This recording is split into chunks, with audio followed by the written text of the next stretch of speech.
ખજૂરભાઈ રાજનીતિમાં આવા કેમ માગે છે? કેવી રીતે આવવા માગે? ખેલ છે શું? જો મારે રોનકભાઈ સાચી વાત કરું ને, મારે જો રાજનીતિમાં આવવું હોય ને તો મેં બહુ પહેલેથી મન બનાવી લીધું હોત. મારો પર્પસ એવો ક્યારેય રહ્યો નથી.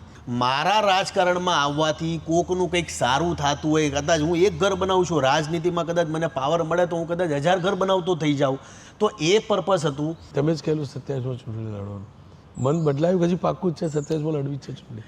મને સિરિયસલી કહું તો બધા પાર્ટીના લોકો મારા કામને પસંદ કરે છે, પણ મારા વ્યક્તિગત કોઈ સાથે એવા સંબંધ નથી. આ હું તમને બહુ સ્પષ્ટ વાત કરું છું.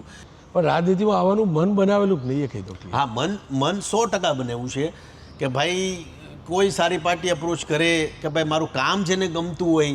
મેં બધા લોકોને પૂછ્યું કે મારે જવું જોઈએ.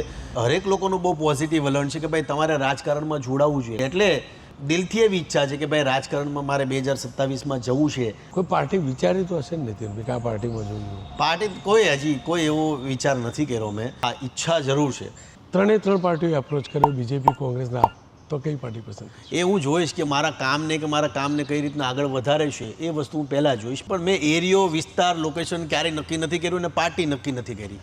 નીતિનભાઈને ગમતી રાજકીય પાર્ટી કઈ? રાજકીય પાર્ટી બીજેપી. નીતિનભાઈને ગમતા નેતા કોણ? રાજકીય નેતા મારા નરેન્દ્ર સાહેબ મોદી. પ્રદેશના નેતા કયા? પ્રદેશના નેતા હર્ષભાઈ.